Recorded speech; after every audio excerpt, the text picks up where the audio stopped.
Saya ngirim surat ke menteri nih. Betul. Sakti Wahyu Trenggono. Betul. Masa kita kompresnya di depan Ancol, segel itu tidak cukup. Kalau cuma ngasih spanduk di pagar laut punya PIK 2, jangankan Kementerian KKP, tukang sablon pun bisa. Tinggal cetak pasang. Ya, harusnya bukan hanya disegel, segera dicabut. Dan orang yang bikin itu segera ditangkap. Memang ini bukan PIK 2 yang bangun, tapi orang lain. Tapi kepentingan bangun pagar laut ini untuk kepentingan industri propertinya Pantai Indah Kapuk 2. Kantor Kementerian Kelautan dan Perikanan yang dipimpin oleh Pak Wahyu, Sakti Wahyu Trenggono, benar-benar sakti. Jangan kehilangan kesaktiannya ketika menghadapi aguan. Hari ini masa kita kalah seluruh rakyat kita ini dengan seorang aguan. Proyek itu dikerjakan oleh Mandor Mehmet. Itu atas permintaan Gojali alias Engcung. Dan ini disupervisi oleh Ali Hanafiah Lijaya, orang kepercayaannya aguan.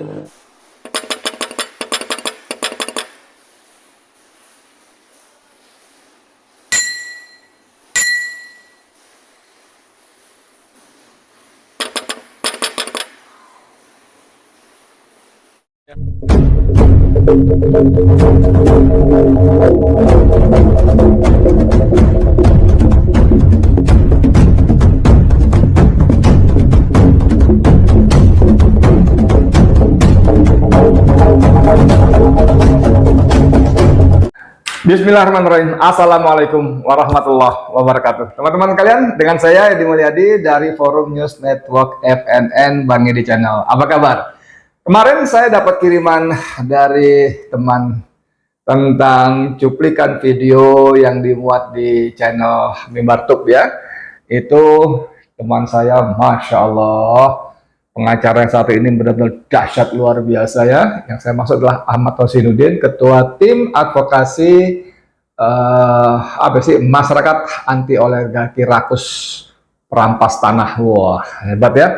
Dan sebetulnya saya juga diajak dia untuk sama-sama membersamai menyerahkan surat permohonan audiensi kepada Menteri Kelautan dan Perikanan Sakti Wahyu Trenggono. Nah, qadarullah memang siang itu saya ada uzur, nggak enak badan segala macam, dan Anda tahu kan kita waktu itu harinya namanya hujan ya.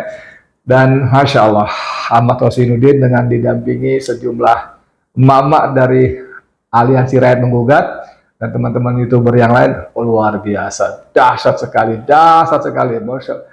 Saya kira mudah-mudahan itu menjadi amal soleh buat Ahmad Rosinuddin dan teman-teman semua di hadapan Allah, dan akan menjadi saksi di hadapan Allah bahwa mereka terus bergerak, berjuang menegakkan amar ma'ruf nahi munkar.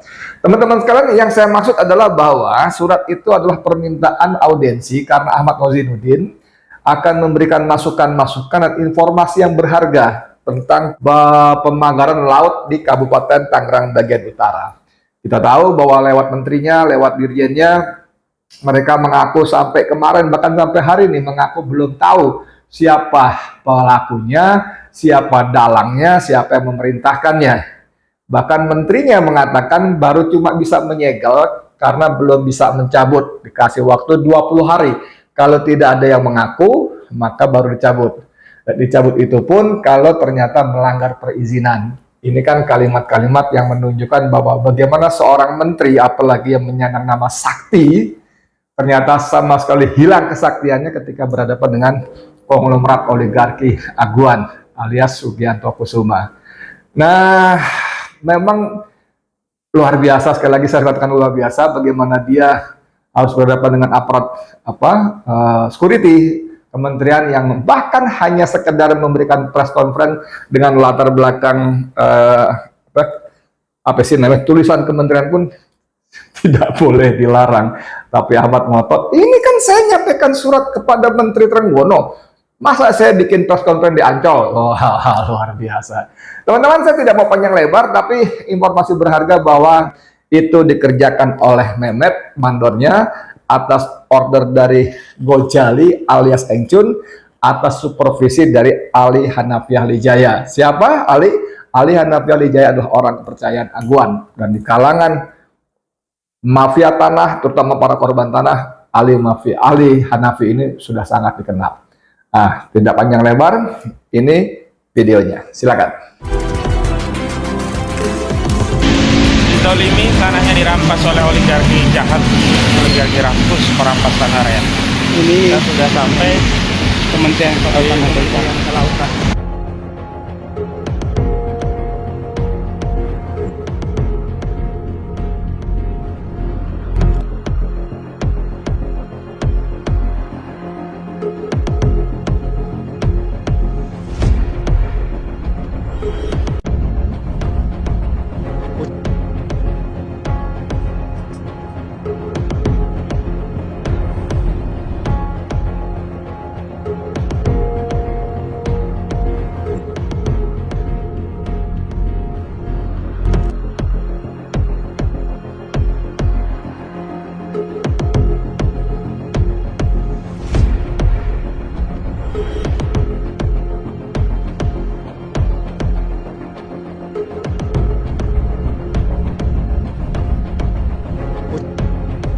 Harus komunikasi dulu biar pihak ini karena kan logo ini terbawa kan, nama kata ini terbawa. yang harus dibawa karena kami mengirim surat ke sini, mau kemana lagi kami bawa? Betul, Ini Pak. masalah rakyat. Di video ini kita di sini. Ya kan pihak kita nggak mau Kalau gitu ya sudah, kami sedang menunggu yang lain. Surat udah kami kirim, menteri udah terima. Betul Pak, kita bilang Kita ini lagi membela rakyat tapi dipersulit justru oleh pejabat. betul Pak. Harusnya ini tugas pejabat, membela tanah rakyat yang dirampas oleh Aguan, Antoni Salim. Kita mau membela nelayan. Paham, baik Pak. Kita sama sekali nggak mempersulit Pak ya. Karena itu ya sudah, biarkan kami di sini. Kami nggak akan masuk, nggak ganggu di dalam. Iya, tapi kenapa kan membawa nama ini ya Pak ya, biar ada. Saya ngirim surat ke menteri nih. Betul. Sakti Wahyu Trenggono. Betul, Pak. Masa kita kompresnya di depan Ancol? Bismillahirrahmanirrahim. Assalamualaikum warahmatullahi wabarakatuh. Ibu-ibu sekalian, ini saya mengawal klien-klien saya. Ini bukan mau maling, bukan mau ngerampok, bukan mau melakukan kejahatan di Kementerian KKP. Kami tadi sudah minta izin untuk melakukan audiensi karena perlu formalitas prosedural. Nah, lalu kami mengirim surat. Dan suratnya tidak di sini ternyata, di gedung belakang kami udah jalan kaki. Suratnya sudah kami kirim, diterima 14 oleh Abdul Habib. Jadi ini kaitannya dengan surat yang sudah kami kirim kepada Sakti Wahyu Trenggono. Jadi hari ini kita kompres di depan kementerian karena surat kita di kementerian punya Wahyu Sakti Trenggono. Kecuali kita mancing lah kompresnya di Ancol begitu ya. Baik, langsung saja. Bismillahirrahmanirrahim. Yang pertama kami ingin sampaikan kepada seluruh rakyat Indonesia bahwa kami sudah ada di Kementerian Kelautan dan Perikanan yang dipimpin oleh Bapak Insinyur Sakti Wahyu Trenggono.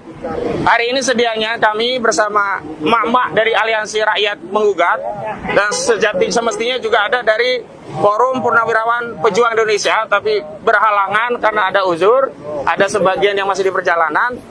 Intinya kami ingin mengajukan audiensi dengan kementerian terkait informasi penting dan berharga untuk menjalankan tugas, fungsi, dan kewenangan Kementerian KKP. Yakni apa? Untuk kasih tahu siapa yang magar laut di Laut Banten Utara atau Tangerang Utara. Ya, karena selama ini kementerian mengaku tidak tahu, hanya melakukan segel. Yang menurut kami, menurut rakyat, segel itu tidak cukup. Kalau cuma ngasih spanduk di pagar laut punya PIK 2, jangankan Kementerian KKP, tukang sablon pun bisa. Tinggal cetak pasang. Tapi yang kita harapkan adalah segera membuka akses karena itu mengganggu nelayan. Ya, mengganggu nelayan. Harusnya bukan hanya disegel, segera dicabut. Dan orang yang bikin itu segera ditangkap, diproses. Karena itu Kementerian KKP bisa berkoordinasi dengan kementerian lainnya dan juga aparat penegak hukum. Nah, kalau mau tahu, saya kasih tahu, semestinya ini dalam audiensi yang ramah. Tetapi kami di depan kementerian diperlakukan tidak ramah. Hanya mengambil latar kementerian saja dipersoalkan. Tapi kami ngotot, karena ini hak konstitusi, hak rakyat. Kalau kami kompresnya tentang tadi mancing ikan bisa latarnya Ancol. Lah ini kami kompresnya tentang surat audiensi yang kami kirim ke Kementerian ya Kelautan dan Perikanan ya. Yang ingin kami tegaskan adalah bahwa kepada Pak Menteri juga Pak Prabowo Subianto, saya kasih tahu Pak. Jadi orang Yang membuat pagar itu bukan nelayan. Mana ada nelayan membuat pagar yang menyusahkan hidup mereka. Nelayan nggak mungkin bisa bikin pagar sampai 30 km. Panjangnya 30 km itu dari mana duitnya? Harus sewa eskavator. Yang per jam udah tahu harganya berapa. Nggak mungkin. Nah, saya kasih tahu, proyek itu dikerjakan oleh Mandor Mehmet. Itu atas permintaan Gojali alias Engcung.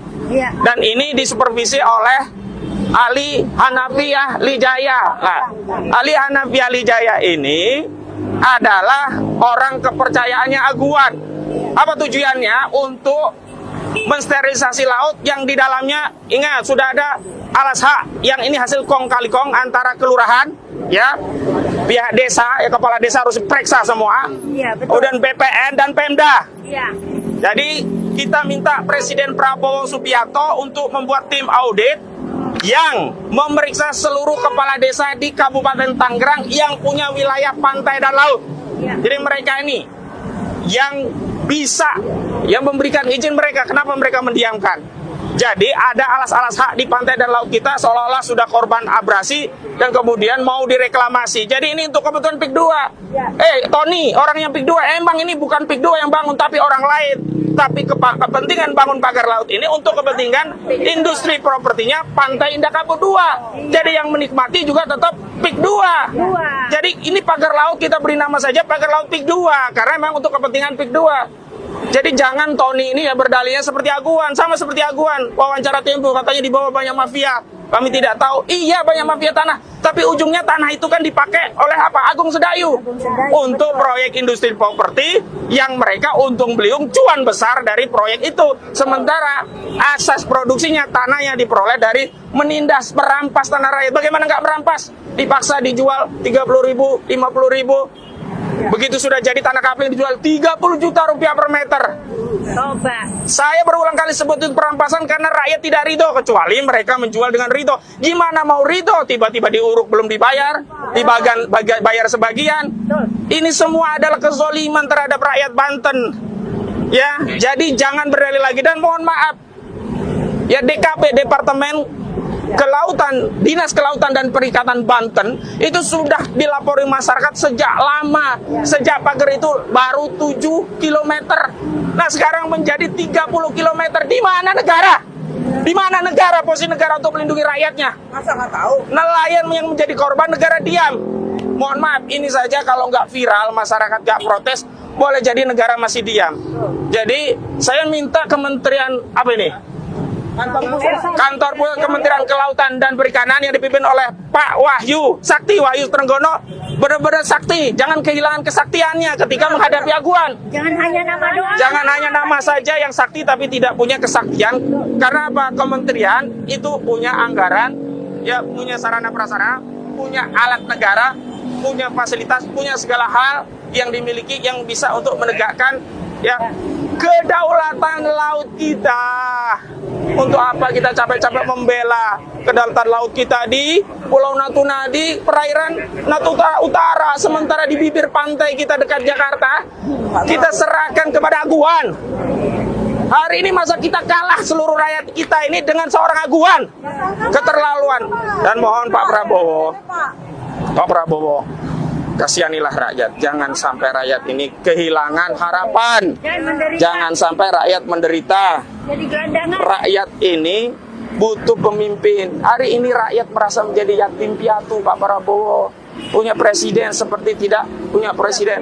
Punya presiden kok yang rasanya jadi presiden malah saudara Joko Widodo. Luar biasa Pak Prabowo.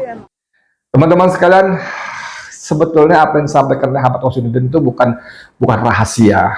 Kita semua tahu dan rakyat yang berakal sehat tahu. Dan bagaimana mungkin ada sekelompok orang yang mengaku nelayan, mengaku-ngaku membuat pagar laut menjorok ke laut sampai 30,16 km.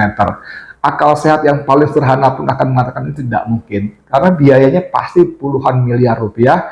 Dan tidak mungkin nelayan akan mengeluarkan uang seperti itu. Apalagi untuk membakar laut yang akan justru menyulitkan mereka melaut mencari ikan.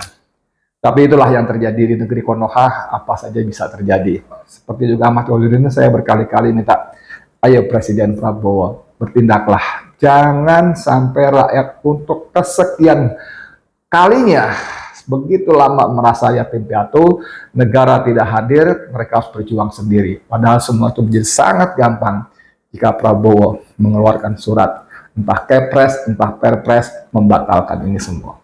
Dan untuk konteks tadi, pagar laut, gampang.